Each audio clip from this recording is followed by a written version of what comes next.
Okay. नमस्कार साथियों, analyser app में आप सभी का स्वागत है।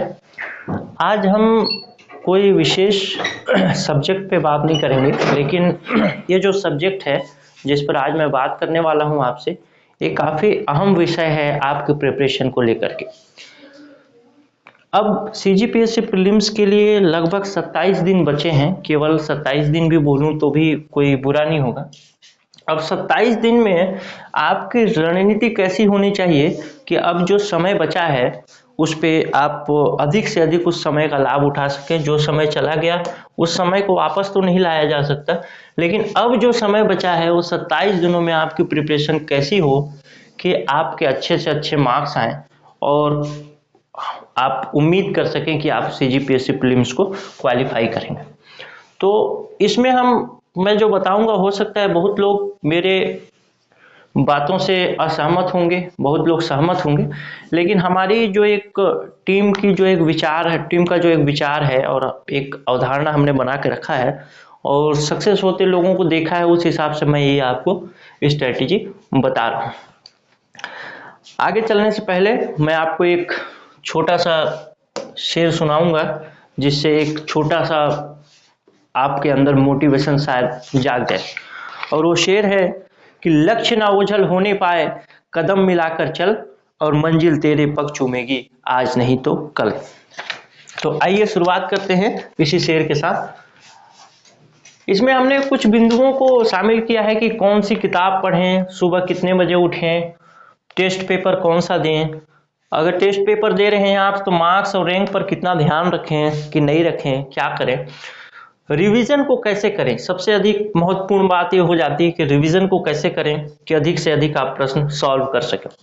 और सबसे आखिरी बिंदु कि कैसे प्रश्नों पर आपको तुक्का लगाना है, यानी कैसे प्रश्नों पर आप अपना एक उम्मीद जाहिर कर सकते हैं एक तुक्का लगा करके कि शायद ये सही हो जाए, और कैसे प्रश्नों को आपको छोड़ देना है ताकि आपको कम से कम नुकसान हो। तो हर एक बिंदु पे हम बात करेंगे और इन सारे स्टेप को फॉलो करने का एक ही उद्देश्य है कि आपका जो डिप्टी कलेक्टर का जो सपना है, आपका डीसी का, उसको कैसे आप फोकस कर सकें या फिर कैसे टारगेट कर सकें। तो आइए देखते हैं, हर एक बिंदु पे बात करते हैं कि सबसे पहली बात कि कौन सी किताबें पढ़ें। तो मैं आपको किसी पब्लिशर या किसी की किताबें, अभी जो समय है वो सजेशन का समय नहीं है कि आप नया नया एक्सपेरिमेंट करें, कुछ नया अनुभव अपने जीवन में लाएं, लेकिन जो आपके पास अनुभव है उसी अनुभव पे आप काम करें, वही ज़्यादा बेहतर होगा। तो जो भी किताबें आप पढ़ रहे हैं, अब मुश्किल से 7 से 10 दिन के बाद, यानी जब आपके एग्ज़ाम के 15 दिन बचे होंगे, तो आप कोई भी नया किताब पढ़ने से बचिए। ऐसे क्या होगा, नया किताब पढ़ने से बचने के लिए इसलिए बोल रहा हूँ क्योंकि आप कोई एक किताब पढ़ेंगे, मान लीजिए आपने कोई एक पब्लिशर का किताब पढ़ा जिस पब्लिशर का नाम है ए और एक पब्लिशर का नाम है बी। अब कुछ चीज़ें पब्लिशर ए में नहीं दी होंगी जो कई पब्लिशर बी में दी गई होंगी, और कुछ चीज़ें पब्लिशर ए में दी गई होंगी जो पब्लिशर बी में नहीं दी गई होंगी। तो आपको ये लगेगा कि मैं दोनों किताबें पढ़ लूँ तो पब्लिशर ए में जो किताबें, जो चीज़ें नहीं दी गई हैं, और वो चीज़ भी मैं कवर कर लूँ पब्लिशर बी को पढ़ के, यानी दूसरे प्रकाशन की किताब पढ़ करके पब्लिशर बी को पढ़ करके आप कवर कर लें वो चीज़ें। लेकिन इसमें होता क्या है कि जब आप एग्ज़ाम हॉल में जाते हैं तो एग्ज़ाम हॉल में जाने के बाद आपको सारी चीज़ें पढ़ी पढ़ी महसूस होती हैं कि मैंने इसका नाम कभी सुना है, लेकिन जब आपके पास 4 ऑप्शन आते हैं ए बी सी डी, तो 4 ऑप्शन में आप हमें कंफ्यूज रहते हैं कि सुना तो है, लेकिन 2 ऑप्शन में अगर कंफ्यूज हो, 3 ऑप्शन में कंफ्यूज हो, तो कौन सा सही होगा। तो ये चीज़ें आपको एक सिंगल किताब पढ़ने पे इस समस्या का सामना करना नहीं पड़ेगा। वैसे ये समस्या तो हमेशा ही मल्टीपल चॉइस क्वेश्चन में बनी रहती है, लेकिन ये समस्या थोड़ी सी कम हो जाएगी, और अगर आपकी ये समस्या थोड़ी सी कम हो गई तो ये समझिए कि आप सिलेक्शन के थोड़े से पास हो जाएंगे, मतलब करीब हो जाएंगे। तो अब जो है, नया किताब पढ़ने का समय नहीं है, अब समय है चीज़ों को रिवाइज करने का, और जो पुरानी किताबें आपने पढ़ रखी है अब तक किसी भी पब्लिशर की, जो आपको अच्छा लगता हो या नहीं लगता हो, उसी पर आपको फोकस करना है। आइए दूसरी बात पर बात करें, दूसरे बिंदु पर कि सुबह कितने बजे उठें। कई लोगों का विचार रहता है कि सुबह आपको जल्दी उठना चाहिए, उससे चीजें जल्दी याद रहती है, यानी सुबह का पढ़ा जल्दी याद रहता है। सुबह उठना नहीं उठना आपका निजी मामला है, आप जब चाहें उठ सकते हैं। सबसे बड़ी समस्या क्या होती है सुबह न उठने वालों के लिए? एग्जाम के दिन उनके साथ सबसे बड़ी समस्या हो जाती है। जब उनको एग्जाम देना होता है तो उस दिन मजबूरन उनको सुबह उठना पड़ता है। ऐसी स्थिति में अगर वो सुबह उठते हैं तो उनकी नींद पूरी नहीं हो पाती, और नींद अगर पूरी नहीं हो पाएगी तो आप अच्छे से क्वेश्चन को अटेम्प्ट नहीं कर पाएंगे। नींद बहुत ज़रूरी चीज़ है, अगर इसके बिना आप एग्ज़ाम हॉल में जाते हैं तो जाहिर सी एकदम पक्की बात बता दूं मैं आपको कि लगभग 5 से 7 प्रश्न ऐसे प्रश्न आप सही कर पाएंगे, गलत कर देंगे, जिन प्रश्नों पर आप बाहर निकलने के बाद या फ्रेश दिमाग से सोचेंगे तो ये प्रश्न आपके दिमाग में थे, और बिल्कुल थे ही नहीं, बिल्कुल सटीक सटीक थे, लेकिन आपने केवल इसीलिए इस चीज को गलत कर दिया कि आपने पूरी नींद लेकर के नहीं किया, आपने नहीं किया। तो सुबह कितने बजे उठें ये आपका निजी मामला है, सुबह आप जब चाहते हैं तब उठें। लेकिन जो बच्चे सुबह लेट उठते हैं और रात को देर तक पढ़ना पसंद करते हैं, उनके साथ एक समस्या ये होती है कि वो फिर एग्जाम के दिन कैसे मैनेज करें। तो ये सबसे बड़ी समस्या है। तो इसका एक समाधान आप कर सकते हैं कि एग्जाम के एक दिन पहले, 2 दिन पहले, यानी जैसे मान लीजिए 14 को एग्जाम है और 13 और 12, ये 3 तारीख मैंने लिख दिया, 12, 13 और 14। तो 12 तारीख को आप रात को सोए ही नहीं। ऐसे में क्या होगा कि आप 24 घंटा तो बिना सोए चला ही सकते हैं। अगर 12 तारीख को आप नहीं सोएंगे तो 13 तारीख को आपको एक अच्छी नींद आ जाएगी। जैसे ही अच्छी नींद आएगी आपका दिमाग फ्रेश हो जाएगा और आप 14 तारीख को अच्छे से एग्जाम लिख सकेंगे। अगर ये प्रक्रिया आपको आसान लगे तो ये प्रक्रिया आप फॉलो कर सकते हैं। अगर आपको लगता है कि नहीं ये प्रक्रिया मेरे लिए कठिन है, तो फिर आज अभी 27 दिन बचे हैं, 27, 26, 27 दिन, तो 27 दिन में आज से ही या कल से ही आप कोशिश करिए कि रात को जल्दी सो जाए और सुबह जल्दी उठें। तो जो भी आपको अच्छा लगे वो आप फॉलो कर सकते हैं। वैसे मेरे को ये तरीका सबसे अच्छा लगता है, क्योंकि आप अभी से ही अपने रूटीन को क्यों बिगाड़ेंगे। तो इस तरीके से आप सुबह उठें, कितने बजे उठें ये आपका निजी विषय है, लेकिन 14 तारीख को जो एग्जाम होने वाला है 14 फरवरी को, वो आपका निजी विषय नहीं है, ये सार्वजनिक विषय है। और इस दिन आपको समय पर एग्जाम हॉल में पहुंचना ही होगा, और समय के साथ पहुंचना होगा, और अपने दिमाग को एकदम तरोताजा करके भी पहुंचना होगा, ताकि आप अच्छे से अधिक से अधिक प्रश्न सही कर सकें। तो इस तरीके से हमने 2 बिंदुओं पे अभी बात की, किताबों पे और सुबह कितने बजे उठना चाहिए। अब तीसरी बात यह है कि अगर आप एग्जाम दे रहे हैं तो सीजीपीएससी प्रीलिम्स के लिए कौन सा टेस्ट पेपर दे। टेस्ट पेपर का मतलब टेस्ट सीरीज से है मेरा। टेस्ट सीरीज देखिए, अब आप कोई भी टेस्ट सीरीज अभी अगर ज्वाइन करेंगे तो एक चीज तो आपको ख्याल रखना ही चाहिए कि आपको टेस्ट सीरीज डिस्क्रिप्शन वाला ज्वाइन करना चाहिए, जिसमें क्वेश्चन को सही या गलत मार्किंग होने के बाद आपको डिस्क्रिप्शन मिल जाए उस क्वेश्चन से संबंधित, ताकि आप जान सकें कि अगर ए ऑप्शन गलत है तो क्यों गलत है, और बी ऑप्शन सही है तो वो क्यों सही है। ये बात मैं इसलिए भी कह रहा हूं अभी, क्योंकि अब अगर आप ऐसे प्रश्न वाले टेस्ट सीरीज ज्वाइन करेंगे जिसमें ए बी सी डी, सी और डी इस तरीके से आपका आंसर दिया रहता है, डिस्क्रिप्शन नहीं दिया रहता है, तो आपके दिमाग में जब कंफ्यूजन पैदा होगा, तो अब आपके पास केवल 27 दिन ही है कि उस कंफ्यूजन को सॉल्व करने के लिए आपको 2 से 2.5 घंटा, 5 घंटा, 6 घंटा, अगर आपके पास 8 से 10 प्रश्न ऐसे मिल गए जिस पे आप कंफ्यूज हैं, तो हो सकता है कि पूरा का पूरा दिन आपका चला जाए। तो अच्छा डिस्क्रिप्शन वाला टेस्ट सीरीज आपके प्रिपरेशन को बूस्ट ही नहीं करेगा, बल्कि आपके समय को भी बचाएगा। और एक चीज का और ध्यान रखें कि जो कॉपी पेस्ट वाले टेस्ट सीरीज हैं उस पर तो आप थोड़ा सा संदेह कर सकते हैं, क्योंकि सीजीपीएससी प्रीलिम्स में हमेशा एक्सपेरिमेंट किया जाता है प्रीलिम्स के प्रश्नों में। तो ऐसे दौर में जब एक्सपेरिमेंट किया जा रहा है तो आपको कॉपी पेस्ट वाला क्वेश्चन शायद महंगा पड़ जाए।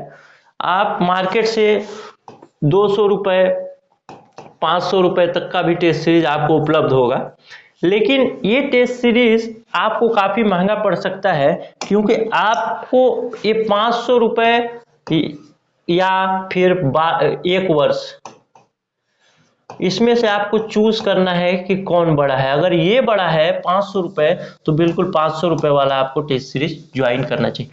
अगर आपके लिए 1 साल बड़ा है तो बेहतरीन क्वालिटी का अच्छे डिस्क्रिप्शन के साथ वाला टेस्ट सीरीज ज्वाइन कीजिए। और ये भी देखिए कि उस टेस्ट सीरीज में पहले जो बच्चे दिए हुए हैं उनकी क्या विचार है, उनका क्या विचार है, उनको कितना फायदा पहुंचा है, तो आप ये चीजें भी देख सकते हैं। लेकिन किसी भी कदम को उठाने से पहले आप एक चीज जरूर ध्यान दें कि आपके लिए जो 500 रुपये लग रहा है, 1200 रुपये लग रहा है, या फिर 1500 या 2000 रुपये लग रहा है, वो 2000 रुपये ज्यादा महंगा है या फिर आपका 1 साल, क्योंकि इसके बाद 1 साल बाद ही आप सीजीपीएससी प्रीलिम्स की परीक्षा दोबारा दे पाएंगे। तो इस चीज को आपको जरूर ध्यान रखना है। तो टेस्ट पेपर कौन सा दें, इस पे मैंने 3 बिंदु आपको बताया। पहला बिंदु आपको बताया कि उसमें डिस्क्रिप्शन अच्छा होना चाहिए, दूसरा बताया आपको कॉपी पेस्ट नहीं होना चाहिए, और तीसरा बताया कि आपको ABCD वाले प्रश्न जो होते हैं उससे बचना चाहिए, अच्छा डिस्क्रिप्शन वाला टेस्ट सीरीज ज्वाइन करना चाहिए। और चौथी बात मैंने आपको एक और बात बताई कि जो टेस्ट सीरीज का प्राइस है या फिर जो प्रिपरेशन में आप किताबें यूज कर रहे हैं उसका प्राइस है, उसका प्राइस और आपके 1 साल बीत जाने का प्राइस में कितना फर्क है, कौन सा प्राइस आपके लिए ज्यादा महंगा है, जो प्राइस आपके लिए सस्ता पड़े वही आप चूज करिए। आइए देखते हैं अगले बिंदु पे, मार्क्स और रैंक पर कितना ध्यान दें। टेस्ट सीरीज अगर आप लगाते हैं तो जो ऑनलाइन लगाते हैं तो तुरंत ही मार्क्स, तुरंत ही रैंक दिखा दिया जाता है। तो अगर इस बिंदु पे आपको कितना ध्यान देना है, अगर किसी का 10 नंबर आ रहा है और किसी का 100 नंबर आ रहा है, तो क्या 10 नंबर वाले को दुखी हो जाने की जरूरत है या 100 नंबर वाले को खुश हो जाने की जरूरत है? तो इस पर अगर मैं बात करूं 10 नंबर या 100 नंबर वाले पे, मतलब मार्क्स और रैंक पे, यदि किसी का रैंक 1 आ रहा है या किसी का रैंक 1000 आ रहा है, तो 1000 वाले को दुखी हो जाना है या 1 वाले को खुश हो जाना है, इस पर बात करें। तो इस पर बात करने के लिए मैं एक चीज बोलना आपको चाहूंगा कि टेस्ट सीरीज का मार्क्स और रैंक आपके 14 फरवरी के 2 घंटे के लिए नहीं है। यानी आप अभी वाले टेस्ट सीरीज में चाहे जितनी गलतियां कर लें, टेस्ट सीरीज का उद्देश्य ही होता है कि आप मैक्सिमम गलती करके यहीं पे सीख लें। अगर जितनी भी आप गलतियां कर लें वो गलतियां आप कर सकते हैं, आपके लिए क्षमा योग्य है, लेकिन जो 14 फरवरी को एग्जाम होगा उसमें आपको गलतियां नहीं करनी है। वैसी स्थिति में अगर मैं आपको बताऊं तो आपको मार्क्स और इसके रैंक पे ध्यान नहीं देना चाहिए। आपको ध्यान एक चीज पे जरूर देना चाहिए कि आप जो क्वेश्चन गेस कर रहे हैं, यानी जिसको आपको लगता है पूर्ण रूप से आपको पता नहीं है,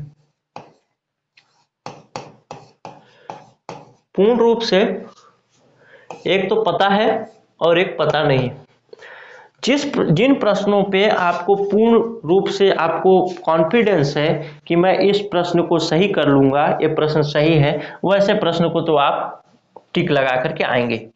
लेकिन जो प्रश्न आपको लग रहे हैं कि कहीं पे मैं सुना हूं, तो ऐसे प्रश्नों को भी आप जरूर अटेम्प्ट करें, टेस्ट सीरीज के दौरान तो जरूर ही अटेम्प्ट करें। ये चीजें आपको भविष्य में काम आएगी एग्जाम हॉल में। अभी एक चीज देखें, आप जैसे यहाँ पे जब भी आप बनाएं टेस्ट सीरीज जब भी दें, तो आप एक चीज का ख्याल रखें कि जो प्रश्न बन रहे हैं उनकी बात सही है, जो प्रश्न नहीं बन रहे हैं उनका क्वेश्चन नंबर नोट डाउन करके रख लें। जैसे क्वेश्चन नंबर 1, 5, 10, 15, इस तरीके से 4 प्रश्न आपके नहीं बने और इसमें आपने तुक्का लगाया है, तो उन तुक्का वाले प्रश्नों को जरूर नोट डाउन करके रखें एक पेपर में, अगर ऑनलाइन दे रहे हैं तो, और ऑफलाइन दे रहे हैं तब तो आपको पता ही चल जाएगा, कुछ मार्क करके रख सकते हैं। तो ऐसी स्थिति में आप देख पाएंगे कि जो मैं तुक्का लगा रहा हूं जिन प्रश्नों पे, उन प्रश्नों पे कितनी कमांड है मेरी, यानी मेरे सबकॉन्शियस माइंड में कितनी चीजें स्टोर हैं जो कि मैं वहां जाकर के एग्जाम हॉल में उसका यूज कर सकता हूं।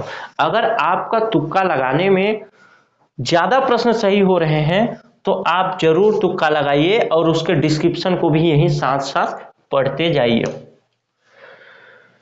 तो इस तरीके से मैंने बताया मार्क्स और रैंक पर मैंने बात की। तो मार्क्स और रैंक पर मैंने बताया आपको कि इस पर ध्यान देने की आवश्यकता नहीं है, यहाँ पे आपको केवल गलतियां ही करनी है टेस्ट सीरीज में, आगे जाकर के आपको उसको एग्जाम हॉल में गलतियां नहीं करनी है, इसलिए आपको यहाँ पे गलतियां करने की छूट है।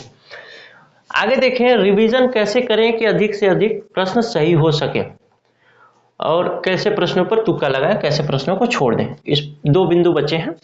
रिवीजन कैसे करें कि अधिक से अधिक प्रश्न सही हो सके। अभी आप हो सकता है कि आप छत्तीसगढ़ जीएस के लिए, अब एक उदाहरण लूं, छत्तीसगढ़ जीएस के लिए 2 से 3 किताबें पढ़ रहे होंगे। अब इन 2 से 3 किताबों में से आपको एक किताब सेलेक्ट करने का समय आ गया। मैंने पहले भी बताया कि कुछ हर चीजें हर किताब में नहीं दी होती, लेकिन एक किताब पे आपको भरोसा करना होगा। अगर आप एग्जाम हॉल में कंफ्यूज नहीं होना चाहते कि कौन सी किताब मतलब किस किताब से अधिक क्वेश्चन आएंगे, किस किताब से कम क्वेश्चन आएंगे, तो एकदम आंख बंद करके आप जिस किताब को जितनी ज्यादा बार पढ़े हैं, यानी जितनी ज्यादा बार आपने अंडरलाइन कर रखा है या फिर हाईलाइट कर रखा है, उस किताब को सेलेक्ट कीजिए इस 2 से 3 किताब में से, और उसी एक किताब को रिवाइज करना शुरू कीजिए। ये मैं छत्तीसगढ़ जीएस की बात कर रहा हूँ। ऐसे ही हर सब्जेक्ट में ये चीज फॉलो होगा कि कोई एक किताब आप चूज कीजिए, उसी को रिवाइज करना शुरू कीजिए। आज के 7 से 8 दिन बाद, यानी एग्जाम से 15 दिन पहले, 29-30 फरवरी के बाद आपके पास समय नहीं होगा कि आप नई किताबें पढ़ें। तो इस चीज को आप ख्याल रखें कि नई किताबों से बचने का समय है, और जो बहुत सारे किताब आप मतलब अभी अगर फॉलो कर रहे हैं 2 से 3 किताब, तो अब एक किताब को फॉलो करने की आवश्यकता है, जिससे कि आप उसको अधिक से अधिक बार पढ़ेंगे तो एग्जाम हॉल में कंफ्यूज नहीं होंगे। देखिए 2 तरह के प्रश्न आते हैं एग्जाम हॉल में, एक तो सबसे बन जाता है, दूसरा बनता है कुछ लोगों से ही बन पाता है, और तीसरे ऐसे प्रश्न आते हैं जो किसी से नहीं बनता। तो जो सबसे बन जाते हैं वैसे प्रश्न अगर आपके छूट गए तो आप बाहर हो गए हैं फाइट से, यानी आप रेस से बाहर हैं, कंपटीशन से बाहर हो चुके हैं। ऐसे प्रश्न जो सबसे बनते हैं वो छूट गए। लेकिन ये प्रश्न अगर आप पूरा सही बना ले गए और कुछ लोगों से बनने वाले प्रश्नों पे भी कुछ अटेम्प्ट आपने कर लिया, तो इसका मतलब आप सिलेक्शन के आसपास हैं। तो सबसे पहला आपका टारगेट होना चाहिए कि जो प्रश्न सबसे बनते हैं वो प्रश्न नहीं छूटने चाहिए, और वो प्रश्न तब नहीं छूटेंगे जब आप एक ही किताब को बार बार पढ़ेंगे तब। तो इस तरीके से मैंने 3 कैटेगरी बताई प्रश्नों के, और रिवीजन के लिए मैंने बताया कि रिवीजन आपको कैसे करना है। वो किताब जो सबसे ज्यादा बार आपने पढ़ रखा है उसी किताब को उठाइए जिस पे आपने हाईलाइट अंडरलाइन वगैरह करके रखा है।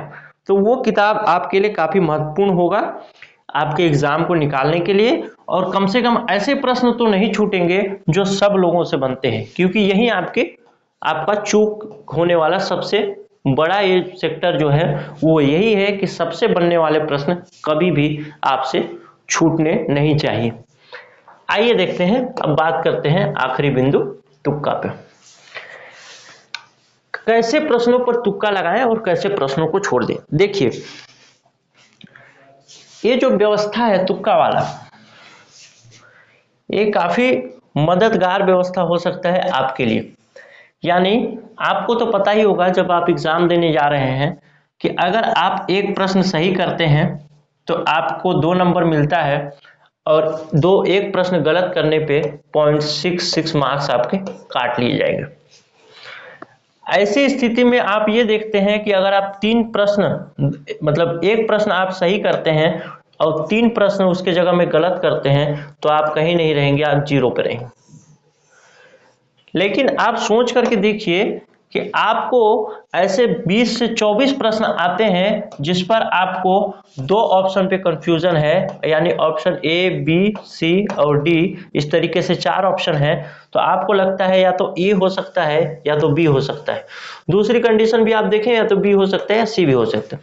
ऐसे प्रश्न आपके पास मान लीजिए 24 प्रश्न हैं और 24 के 24 प्रश्न आपने तुक्का के थ्रू अगर उसको मारा कि कोई तो सही होगा कोई तो गलत होगा, तो प्रायिकता का सामान्य नियम है कि 50% प्रश्न आपके सही होंगे। तो 50% प्रश्न सही होने का मतलब ये है कि 12 प्रश्न आपके सही हुए और 12 प्रश्न आपके गलत हो गए। तो 12 प्रश्नों के गलत होने पे आपको 3 क्वेश्चन का नुकसान हो जाएगा, यानी माइनस मार्किंग में यहाँ से 3 प्रश्न हटा लिए जाएंगे। अब आपके पास बचे 9 प्रश्न जिसको आपने तुक्का लगा करके सही किया है। अब 9 प्रश्नों के लिए आपको 18 नंबर एडवांस में मतलब एक्स्ट्रा मिल गया है।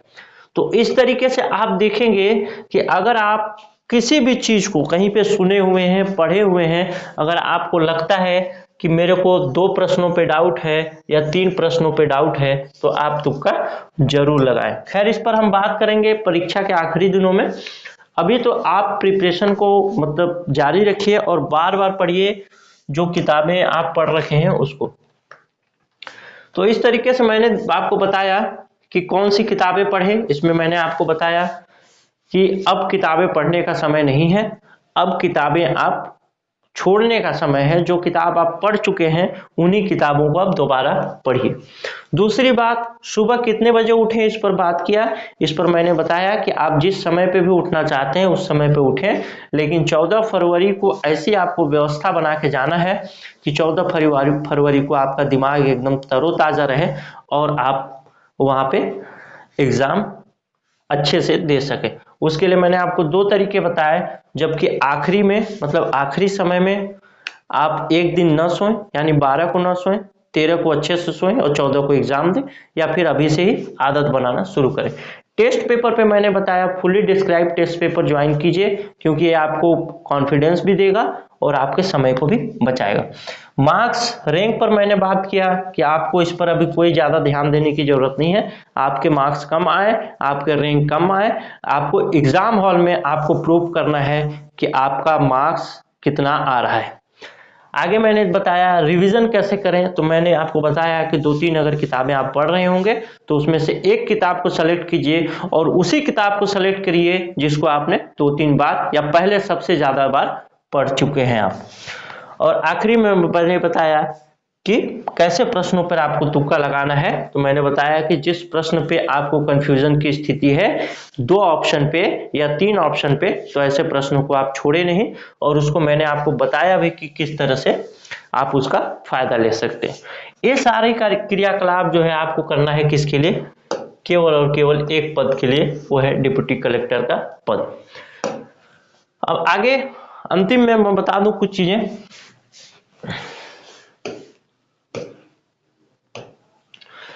तो इस तरीके से हमने सारे टॉपिक पे बात की, और आगे चलने से पहले मैं कुछ चीजें बता दूं कि एनालाइजर ऐप में आप टेस्ट सीरीज ज्वाइन कर सकते हैं।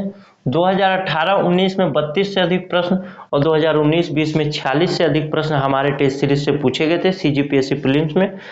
एनालाइजर टेस्ट सीरीज की सबसे खास विशेषता है कि इसके हर एक प्रश्न को अच्छे से डिस्क्रिप्शन के साथ सजा के दिया जाता है, तो ये आपको काफ़ी हेल्पफुल साबित होगा।